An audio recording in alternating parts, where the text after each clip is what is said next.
What's up, AfterBuzzers? Welcome to episode 5 of All American Bring the Pain, and that's exactly what we're bringing. There's a lot of pain here because we're going to be talking about Layla's intervention, Spencer's eventual breakdown, and Jordan's pregnancy. Stay tuned. I'm Maria Menounos, and you're tuned in to AfterBuzz TV, the ESPN of TV talk. Now, let the buzz begin. We have such an incredible show for you guys today. It's super exciting. Sierra has been killing it with the guest bookings. We have another special guest for you. I'm so excited for all of us to interview him. It's going to be amazing. But the way we're basically breaking down this episode is we're talking about the 3 topics I teased earlier, and we're going into a very, very heavy analysis of each of these characters because this is probably the heaviest episode we've had yet. So we're talking about Layla's intervention, Spencer's breakdown, the pregnancy with Jordan, and obviously Olivia and Jordan's surprise party. And then we are going to do a special one-on-one interview with our special guest. You're not going to see him until a second from now. But first, I'm your host, Mina. And to my left, we have Sierra Chanel. It's me, Sierra. I'm back. She's our astrology expert. She likes to tie astrology with the show and do some incredible character breakdowns. Mina, you're too through good her to astrology lens. And to her left, we have our special guest. You guys, he plays JJ on All American. This is Hunter Clowdus. Thank you. We're so excited to have you. Happy to be here. You definitely brought the comic relief this episode. Yeah. We're so excited to talk about it. We loved every second of that. Awesome. And to his left, we have Zakia. Every single episode, she brings a fresh perspective. We love it. We had such a great time with Grace on last week's episode, so if you haven't seen that, make sure you go back to last week and watch that as well, because that was a really great sit-down interview. But let's get right into it. What were your overall thoughts of Bring the Pain? Okay, my overall thoughts. We know that I love Asher. And I, kind of judge Layla. Layla can literally never catch a break. But when they had their moment at the end of the episode, I was like, I don't even care about the things I cared about before. This is what I needed. I needed to see them come together. I was just so happy. I cried. I'm overwhelmed. That's all I want to talk about. It was definitely teased in last week's episode. I just didn't think it was going to happen that quickly. Zakia. I was full of emotions. I felt like they gave a great dynamic of, oh my God, this is horrible. I'm sad. And I was super excited for Olivia and her new romance. And it was a lot. I think the fact that Layla's father is back really puts me on edge, and I can't wait till next episode because I need to know what is going on. What is going on. So, Hunter, you got to do the entire table read for this episode. Yes. And I know it gets a little confusing because now the episodes kind of start blending together. They do. You don't always get to watch the episode in its entirety, but you know way more than all of us do. You know what's happening. Episode 10, I'm guessing? Yeah, I actually was working on 11 this morning. Oh. Wow. Yeah. Okay. Yeah, so we're on 11 right now. So a lot's happened since then. So much. Wow. So much. Like, That's you good. guys, it's really cool how, I don't know, I guess we've built upon season 1 into this season 2, and the layers that we've created and the depth that is really there, and everyone's starting to really see that and feel that. And I feel like each character is kind of sinking into their own, or should I say rising into their own, and kind of becoming their own entity. And it's cool when you start having your favorites at this point, Right. And you start pulling for people because you do kind of build this relationship with them as the show goes on and as more and more things happen. But I'm telling you, if you loved 5, you're gonna love 6. You're gonna love I know. crazy. I'm at the Yeah. edge of my seat. This was This is literally the crazy. turning point for me. And honestly, Yeah. with my overall thoughts, I do not say this lightly. This was actually my favorite episode we've had thus far. Yay. Because they managed to squeeze all these things into it. And I know I always say every week, wow, we're hitting like a hard-hitting topic this week. But now we're even getting into the pro-life, pro-choice debate. I know they're like hinting at that because of the pregnancy. There's a lot going on. I feel like there's nothing that is taboo for All-American. And you mentioned, we all have our favorites. And we do, because every week we have our MVP, and we're going to do that segment this week as well, where we talk about who our MVP of this week's episode is. But who would you say your favorite characters are on the show that resonate the most with you? Something that I love about my character, JJ, is he is alike or in line with me as far as good-hearted, charismatic, fun-loving, genuine. But he's totally opposite compared to me when it comes to all the partying and the being crazy. That's not me at all. So, right? That's not me at all. So, to get to play that and to get to really bring that has been so fun for me to explore. I mean, who doesn't dream of going to work and just partying for like 8 to 12 hours and calling it a day? I mean, it's great. So, he's, I do have this love for him. And for his spirit, in the sense that he's trying so hard to find out who he is. And I think his pursuit of that is masked a bit more than others, because he puts on this super happy, everything's good, but everybody's life has ups and downs. So you just wonder, at what point is he going to go through something where he dips? Because at this point, he really hasn't. Right. He's just kind of wild and free and young and reckless, which is great, but there's repercussions for your actions. So I'm wondering when that is going to come into play, and when might we see something happen that hits him so hard that he has to kind of change, that he has to mature. Because right now he's pretty immature. I love what you say, we're wondering when that's going to happen. You're going to know. You're going to know. I might. I feel like I'm here read your mind and say, what does JJ know that we don't know? Oh my gosh. But there's so much going on. And it's crazy because, he's such a fun-loving person, but we all, realize that about Layla. We're like, oh, she's perfect, but nobody is perfect. Yeah. And that was demonstrated so clearly this episode. And I definitely want us to all talk about that. Let's talk about Layla's intervention. This is obviously something where people tried to get involved in her life in the past. It didn't work, but we start out this week's episode with an intervention where it's not just Spencer, it's Laura, it's finally her dad is back in the picture, it's Olivia, it's every possible person, and it's framed in a way where it's like, look at all the people who love you, but she interprets it as, I can't believe you guys are all doing this and putting me on the spot. What do you think about the way this was arranged? Do you think it was fair for the intervention to play out that way, or do you think that Layla was being ambushed? I mean, I feel like she definitely feels a bit disconnected from, her dad, for example, so it was hard for her to completely feel that this was a genuine moment, you know what I mean? And there's no right way to have an intervention with someone. I understand that she was defensive, but it, needed to happen. Needed. Yeah. I feel like I usually always say no one's ready to change unless they're themselves are ready to change. But Layla being young and being depressed and now we know her mother was suffering from depression, they needed to do that. I think, again, her dad is really a disappointment to me, and I want to know more of his story as to why he's always leaving. I think you hinted maybe Layla mom possibly had committed suicide. We're hinting we think.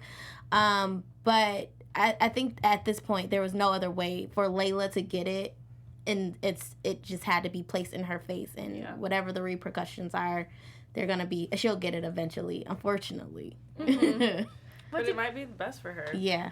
Let me follow up on that. So do you guys think the way that it went down, very publicly, and take into account our age, we're juniors, so all the pressure that just comes with being that age alone, right? Do you think that, although she might have needed that, do you think that was the right way to do it? Yeah, I personally don't think it was the right way to do it. And when she made the comment to her father, why couldn't you have pulled me on the side and just been a good dad? Totally. Why couldn't you do that? And it's crazy that every single person had to get involved, and that was the way that they approached her. When they already did what they were supposed to do. They called her dad, they said, hey, this is the situation.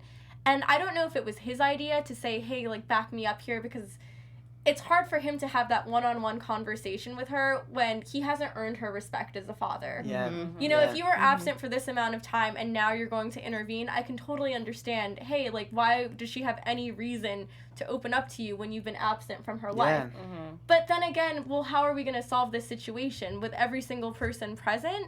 I think that it was a little extreme to have the doctor there, to have the friends there. It would have been nice if it was just her father and her, and then they were there as backup, so that the conversation was introduced in a more intimate setting. Not, hey, especially for a girl who prides herself on her image of perfection, I think that must take a devastating blow to her ego and her pride, and must make her feel humiliated in some sort of way. So that's my opinion. Totally. What did you think about it?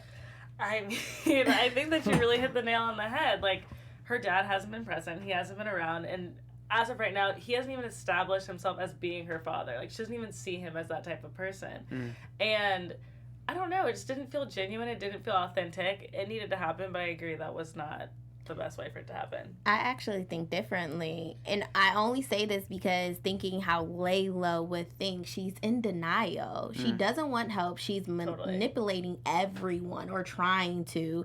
Even with her father during the intervention, she's like, I don't need this. Yeah. You know, I'm just suffering. Why haven't you been there, making him feel guilty? So in what way are we actually going to place this in her face and say, listen, this is what it is. I know you don't like to see it right now, but I'm telling you what it is. Now we can circle back around and we can try this again, but here's your plate. Yeah. It's interesting how it transitioned from all of that, from the intervention to, you know, Layla trying to get out of being with her dad, who's the one person she wants. She wants her dad to be present, and he finally is present, and she's like, you know what, I have a project with JJ. Yeah. And we have a sociology project. Yeah. And she's like, we do? Yeah. What? And I felt like in that moment I could totally relate to you, where I was like, oh my god, what did I forget now? Yeah. Like that fear. And it was so endearing and adorable, but also like such an airhead moment. It brought the comic relief. Yeah, for sure. I you know, I didn't remember it. I didn't remember the project that we had. So I didn't know, I tried to give a beat there where it did hit me like, oh wait, maybe you're talking about something else. Are we on the same like wavelength here?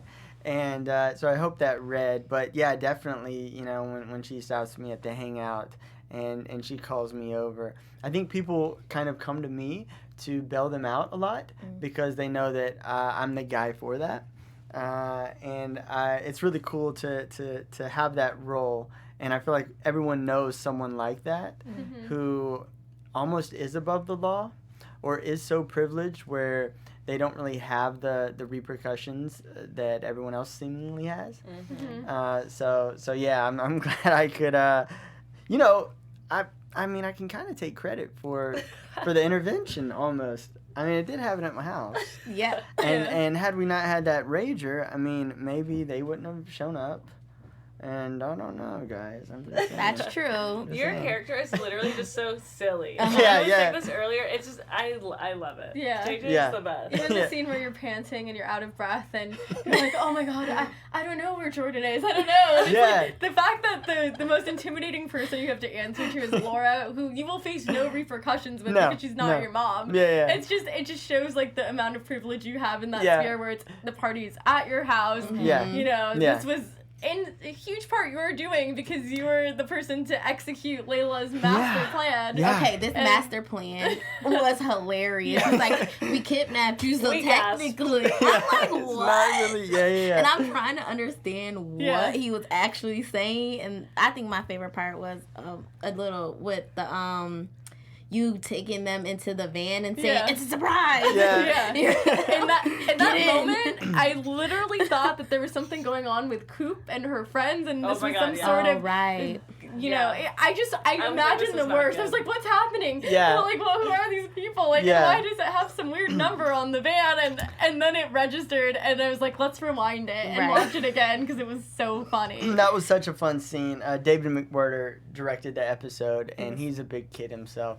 He's so talented, and we had so much fun. We shot it at the back lot of Warner Brothers, which is where we shoot the show, and we just kept shooting the scene because he wanted to get little pieces, and I know it's cut together super quick, but we spent a good amount of time on that, and we were all laughing so hard in between takes, And it's really cool to have that chemistry with the cast and the crew and all the creatives, be it the writers, the producers. It really is like a family. Mm-hmm. And I think it shows in the show how connected we are. And we really are having a blast making this thing. So we're so happy that it's resonating the way that it is. What was the costume that you wore? Like, there's something weird on your face. What Literally. was that? Was it prosthetic? No. It was pantyhose. Oh, it Yes. I was. pulled over my head. Oh my god. And yeah. So Robert Dottie is who wrote the episode. And fun fact, he's actually a co-writer on 11, which I shot this morning. So, all the writers are just tremendous. They're so creative, and they're willing to push the bounds and try things. And then we just kind of go out there and try and pull them off. And it's cool to have a show where everybody has a lot of faith in each other. Mm-hmm. It gives you so much freedom to try things because you know that we can either nail it or we can figure it out as we go. We can pull it off. And when you have that amount of faith in everyone around you, you can really make something special because you can be truthful. Definitely. You know? Were there a lot of bloopers in that scene when you're doing that and you're reshooting it? Oh, yeah. You take it seriously. Yeah, ripping the pantyhose off. I could never get it right. Oh my gosh. Like it'd be stuck on half of my face. And there's always bloopers. I think Sam was hitting her shins super hard in the van Oh. because we didn't have a pad to cover that part. Once they dove on a big pad. And so there's a lot of little nuances that you don't see when you watch the show, but being there, it's like, wow, like we're actually like she's gonna wake up tomorrow and kind of feel like she got kidnapped. Yeah. You know, we're really doing it. So there were a few bloopers for sure. I do want to ask one question. Okay, you guys are always on the Warner Brothers lot. I work Yes. on the Warner Brothers lot. Oh, and amazing. y'all are always like taking Snapchat videos, Instagram videos of y'all in the gym. Yeah. What do y'all do in the gym? I thought y'all just have fun. Especially Michael and Daniel. Yeah. I've put in the work. I see. Yeah. We saw your Instagram. No, those guys are the best, and they work super hard with Scott, their trainer, and but yeah, I think they horse around quite a bit, but I think that's fun. I think that's what fitness should be and staying healthy should be. You know, if it feels like a chore, who wants to do a chore every day? But if you can make it fun and have a laugh and do it with friends, then I'm all for it. So yeah, that's really cool though. Yeah. Do you work out every day? 6 days a week. That's 6 every out of day. 7. Good for you. Yeah, pretty much every day. It kind of grounds me. It's kind of my foundation. I grew Yeah. up on a farm in Chattanooga, Tennessee, and it's just kind of always been in my blood. I was very athletic growing up, and sports were a big foundation of my life. So through that, I would train for them, and then I just kind of fell in love with the lessons that I learned through lifting, but I was able to implement in real life. Just accountability, hard work. You know, if you believe in yourself, you can achieve things like that. I was able to do it in real life, but I learned it, and I always say I try to learn the macro from the micro. So I try to learn big picture things through small things. So if I'm doing bench press and I fail, okay, cool. How can I not fail? And if I learn it in a safe space like that, then I can go out in life and say, okay, I want to be an actor. And if I fail, how can I still navigate and be an actor or whatever your dream Right. is? Totally. So yeah, I try to learn the big picture from the small because the risk is smaller, so you don't lose as much, but you can still learn the same lessons. It's still ABC Right. 1, 2, 3. Does that mean when you say you try to learn the big picture from the small, does that mean you try to separate yourself from the outcome? Where you're just looking at things in manageable chunks, or what does that look like to you in terms of, you know, looking at the bigger picture? What does that look like on a daily basis of trying to achieve your goals? So I'm a big fan of building your character to set up dreams and goals that you don't even know that you have. I think you can only give as much as you are. So I try to focus on being the best human being I can be, because in turn that'll make me a better actor.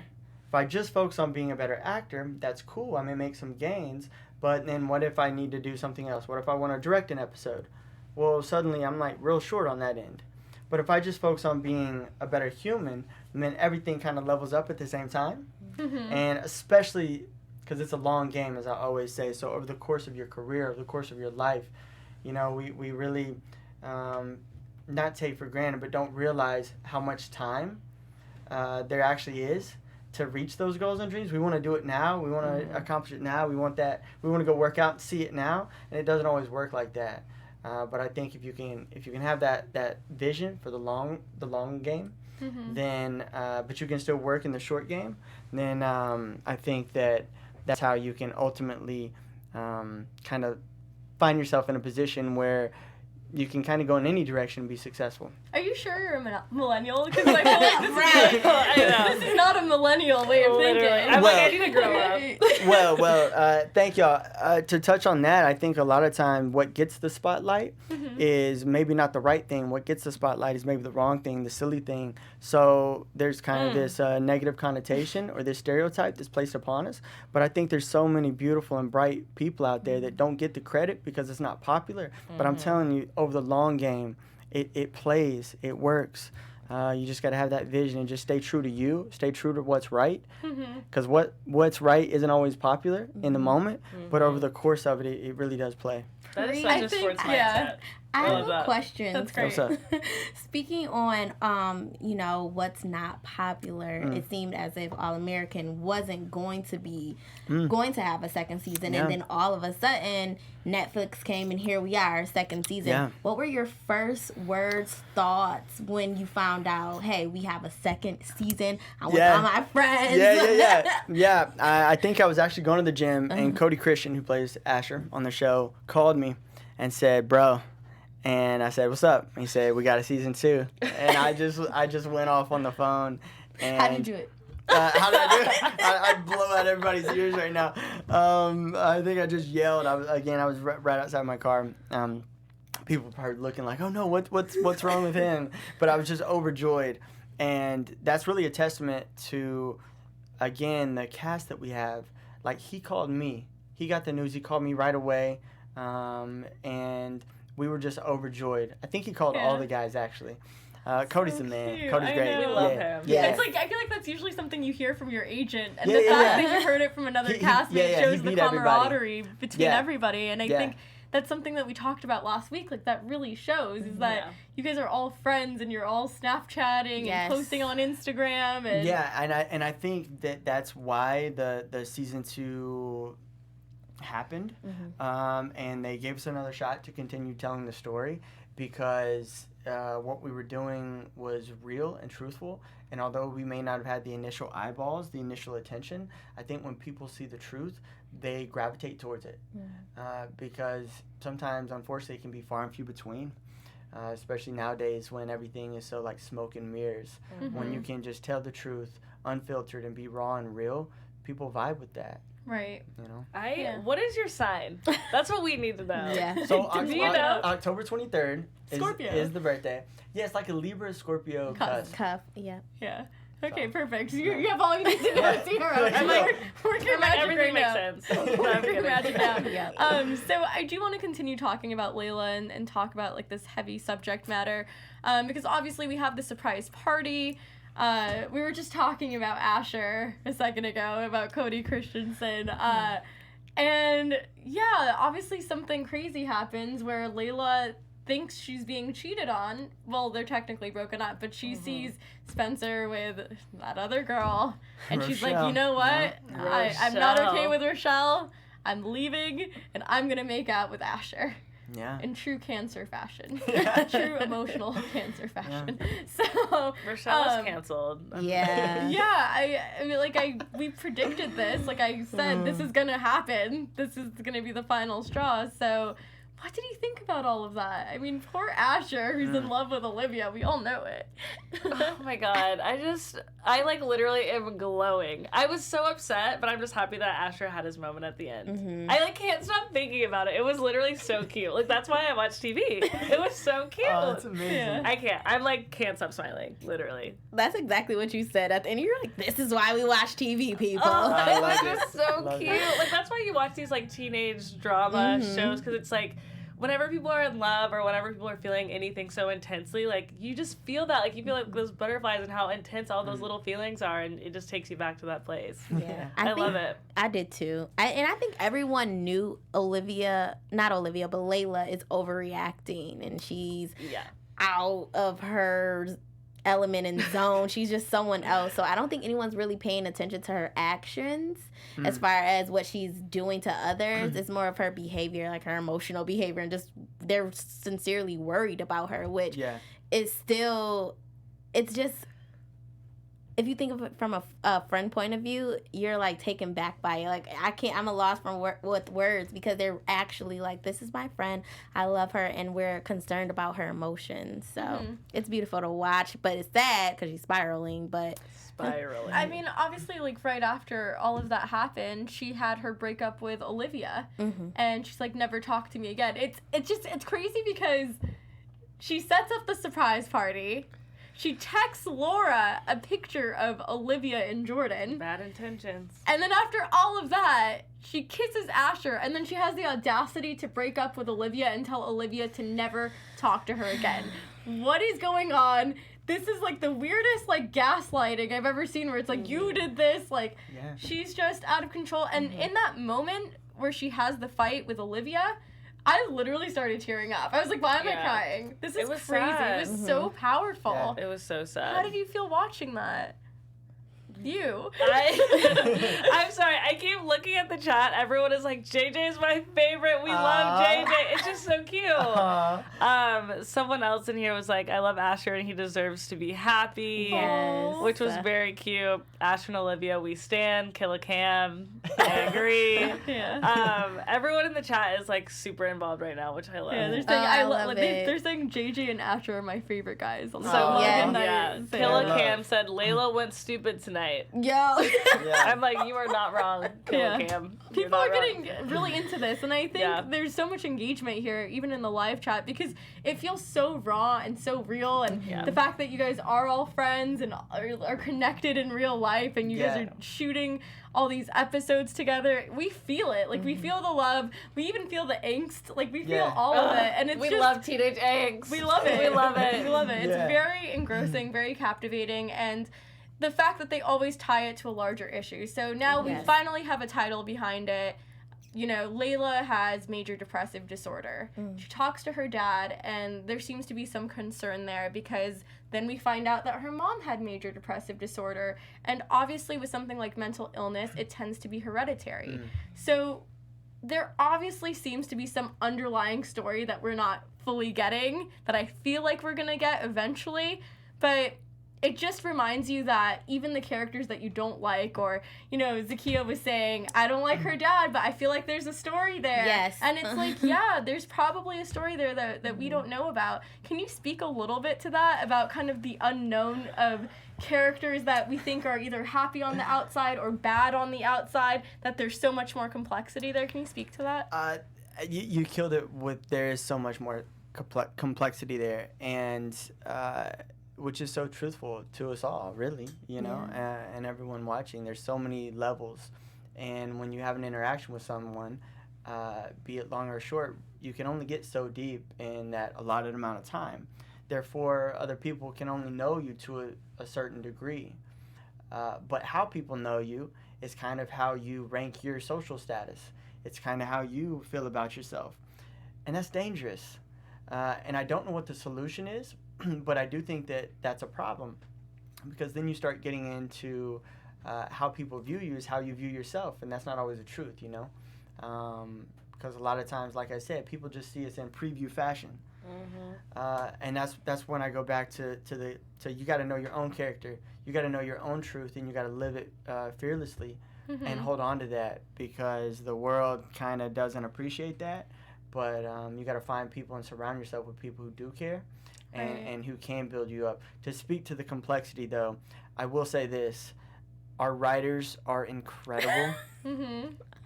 And every problem that we've had in the show thus far has had a resolve. So I think that this spill the tea. shall be no different. Okay. And I will say in the coming episodes that a lot of very truthful moments are to come that I think fans are absolutely going to love. And at the end of every table read, literally, I push my script in front of me. I am speechless, and I look at the writers, and we all clap, and we thank them. That was a good way to not answer the For a second, for a quick second, I thought you were gonna give us a spoiler. We all leaned in, we all felt it, and you just took it away from us. You just took that joy away from us. So we'll be tuning in every single episode. My personal prediction, because I never see your parents and you have a large home, is that you're just over the top. I think maybe you're suffering from some type of depression, or maybe you want your family to be involved. That's my overall prediction. I don't know if it's gonna come true. You guys, we do have 2 other storylines that are super important, and we have to get to them before we run out of time. But obviously, the downward spiral with Spencer is a huge storyline, and it goes in this pathway on the show everywhere from the letter from Corey to the fight with Darnell to dinner with Cliff Mosley and him saying, "What is this, some sort of plantation?" to the talk with Cliff Mosley's daughter, and then to the eventual breakdown with Grace, where Spencer says, "Why am I not enough?" If it's not that he didn't want to take a paternity test, we're talking about Corey James right now. If it wasn't that, and it wasn't Dylan, then it was obviously me talking about Spencer James right now.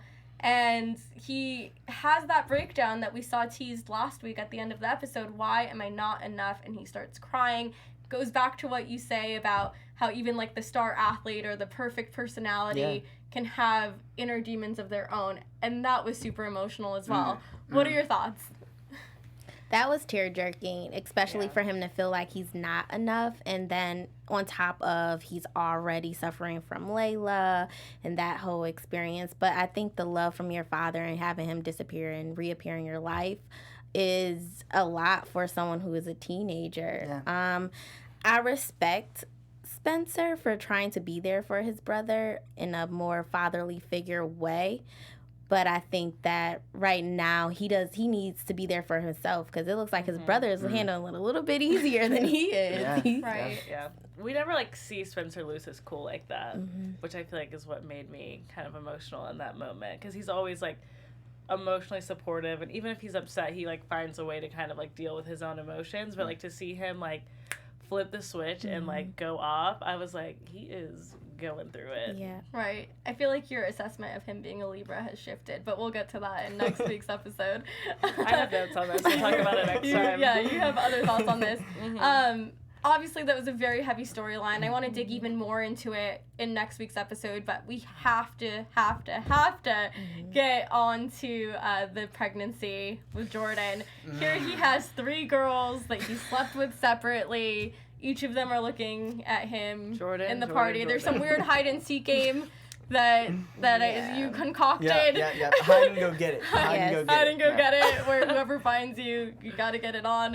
And what? These high schoolers? It's just, I mean, it used to be spin the bottle. Now it's leveled up. It used to be just kissing. Now it's completely hooking up. I've heard of hide and go get it. I've never done it. I'm so out of the loop. You're I've been around. I know what this is about. I am so out of the high school loop right now. I'm kidding. Yeah. What is going on with Jordan? This is crazy. Another thing. Now it's the pregnancy scare. What do we think is going to happen? Predictions for this specifically. I don't know what's going to happen with that, but I'm just so upset with myself for not seeing this coming. He's literally been hooking up with every single person that he sees. And then I don't know why I was so shocked. Usually I feel like I can predict things much better. Do you think he's going to confide in JJ? They do kind of have that camaraderie, JJ has probably already been through this entire situation. He's just yeah, I'll be able to help. I did this before, I'll handle it. Exactly.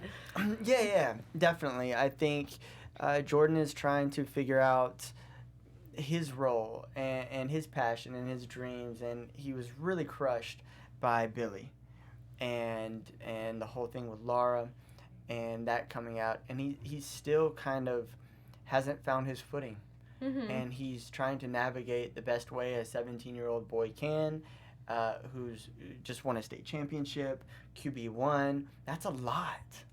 That's a lot of pressure to kind of live up to. So with that pressure has to be some release. And I don't think he's doing it in the most mature way. But it's it's hard to fault him. You almost have to relate with the pain he's going through is in some ways equal to Layla's pain. They're just releasing it differently. Right. But like she breaks up, but he hooks up. Yeah. Very and he acts out, she acts in. Through self-harm, but he's acting out and harming others in a sense. Right. So it's just different ways of dealing with pain, but I think it's truthful because I think at any age really, but especially in these years of these characters, there's so much pressure to have it figured out, and dare I say we never figure it out, We ever. don't. There's no finish line. It's just you just keep going. And in high school especially, there's so much pressure to have it figured out, to know what you're going to do, to know who you're going to be with, to know everything. And it's like, question marks, and you got no periods for what they're asking. So he's just trying to find his way, Yeah, like a normal high schooler. Like, I don't even know what I'm eating for breakfast tomorrow. I don't understand how a high school kid is supposed to know what their life's course is going to be. These are real mistakes that real people are making with real repercussions. Right. And now we're just trying to figure out, what the next move is, because he doesn't know. He's completely lost right now. Well, I'm really, I don't want to say excited because that sounds a little too overjoyed, but I am really intrigued and interested to see what happens in the coming episodes because now we have a million different storylines. It's getting deeper and deeper, and I feel like you hinted at a new JJ storyline of some deep darkness or adversity there, so I'm really excited to learn more about your storyline as well. I do want us to do the MVP segment because this is our favorite segment each week where we talk about our MVP of this week's episode. All right, take it away. Let me take it away. So I have to start off by saying that our real MVP right now is definitely Hunter. Woo, woo. Cheers to that. Yeah, cheers. Honestly, you were the comic relief in this episode. If we did not have you, we would be crying or too happy. But you kept us balanced at this moment. I do also think that Billy Baker was a good sideline good MVP as well. Yeah. He stuck it out and he put his foot down coming back home. So kudos to him finally. I agree. We love it. Sierra. I am literally so annoying because I won't leave this alone. Asher is my MVP. Literally that moment when he looks at her and he's like, tell me to not kiss you. He's like, I don't know if I'm picking this up the right way. I don't that skinny love. I can't shut up about it. I'm so obsessed. Asher's MVP, and I can't wait for next week just to see their love just turn into something beautiful. Yes. Hunter. My MVP? Yes. Y'all, of course. Oh my God! No, truly. Showing up here, you guys have been so warm and welcoming and knowledgeable about the show, which means so much to us because everything you guys give us in form of feedback, we get to then put into the show. And all the fans that are watching and commenting, we're doing this for you guys. So mad love to y'all for real. Oh my Thanks, God. Hunter. You can come back anytime. Every episode. You're more than welcome to join the conversation. We really love talking to you today. Any final thoughts on this week's episode? Final thoughts. I'm kind of nervous and scared. But it's gonna be good. The show is just starting to get so good, and we saw this last season. We're kind of in the middle. It started to really pick up, and we're getting to that point where everything's established, and now things are going down. We're in a good spot. Things are going down. Oh my God, so honest. Yes. But you did say earlier, I feel like you're speaking in clues. You said they're not sinking, they're rising. So even though they're going down, maybe it's going to come back up again. I'm leaving it for interpretation. I'm reading way too into it right now. I'm trying to figure every clue out. Zakiya. My only final thought is that Coop and Spencer are BFF goals. Support that. Yes, Facts. definitely BFF goals, especially the way Coop speaks with Grace, his mom. It's so cute. Yeah. I love that it. moment. Yeah. Cute. I just, after watching the teaser episode for next week, I just have so many different thoughts. I'm like, are we going to see Laura leave now and it's going to be Billy Baker's parenting and storyline? Are they ever going to be together at the same time? That genuine shipper right here. But yeah, my final thoughts thoughts is that this was the strongest episode we've seen yet. Oh, yeah. Yes. I think that the writers did an incredible job weaving in so many complex storylines in here. I love that your character got even more of a highlight in this week's episode because we really do want to see more and more of JJ. I feel like he's so endearing, and everything that you said about, you know, being warm-hearted and relating to your character, I feel that warmth right now. Thank you. I think it's hilarious that you're not a party person. Right? Because that's always interesting, is like playing the extrovert when you're, you know, more reserved. Absolutely. I guess I think that's super interesting, which just means great acting then. Yeah, well, thank you. And thank you so much for joining us today. Of course, my pleasure. Do you have any upcoming projects that you'd like to plug? I do have a handful of things that I'm working on. You know, I'm in such a position where everything that I'm doing, it's hard to talk about. And everything that I do, I can't say what it is. For example, today, I wish I could tell you what we shot today. It would blow y'all's minds, but I can't. So I have a handful of things. Episode 11, right? Episode 11 was, it was today. shot today. I'm telling you. So 6 through 11, like, they're so good. They're so good, Okay. truly. As a fan Are of there TV. going to be new characters that are, like, going to be thrown into the mix that are going to be highlighted, or do you think it's going to stay the same cast for now? I think that we listen to feedback, and we are a supply and demand show. Oh, no. And that the right people will be where they need to be and fill in any missing gaps. But I don't think we have any missing gaps at the moment. Okay. I literally, like, every time you speak, like, it's so, like, authentic and genuine. I'm, like, so captivated by it. I love it. I you're love so it. sweet. Oh, my God. What are you looking forward to most with the show before we leave? Honestly, because I know what's coming up, I'm looking forward to the fans getting some potential resolve to some certain issues that are going on, to some periods coming in where there are currently question marks. All that's coming, and we're telling this story in such a, in my opinion, a beautiful, truthful way that is raw and real, and I'm just so proud to be a part of it. So I'm just looking forward to continuing. You know, as everybody around the show would say, the marathon continues. Yes. And I'm looking forward to being a part of that. Well, thank you so much, Hunter. Truly. Really well stated. Pleasure. Where can people find you on Instagram, Twitter, the internet? Yes, Hunter Clowdus, just my name. You can hit me up anywhere. I respond to every comment I get. I'm just super appreciative of the love. So thank y'all so much for having me, and I look forward to seeing y'all again soon. Thank you so much for joining us. We loved it. We had such a blast. Where can everyone find you, Zakia? Hi guys, you can find me on Instagram at ZakiaW_. Check it out. You can find me on Instagram, Twitter, and YouTube at Sierra Chanel. And you can find me on Instagram and Twitter at Mina Makes Magic. I'm your movie expert. I'm going to be doing a lot of cool reviews, so check that out. And thank you so much for joining us here at the All-American After Show. We love you. Thank you for engaging with us. Remember to give us 5 stars on iTunes and engage with us on YouTube and give us 2 thumbs up. We take all of your feedback into consideration, much like the All-American Show. So thank you so much, everyone. We'll see you all next week. Bye. Our founder, Kevin Undergaro, and me, Maria Menounos, would like to thank you for tuning in to AfterBuzz TV. Remember, we're not just the first, we're the biggest in the world, and we're the only destination for all your favorite TV shows. Whatever you crave, we've got it. So go to AfterBuzzTV.com and check out our lineup. Buzz you later. The views expressed herein are those of the hosts only and do not necessarily reflect the views of AfterBuzz TV or its owners or principals.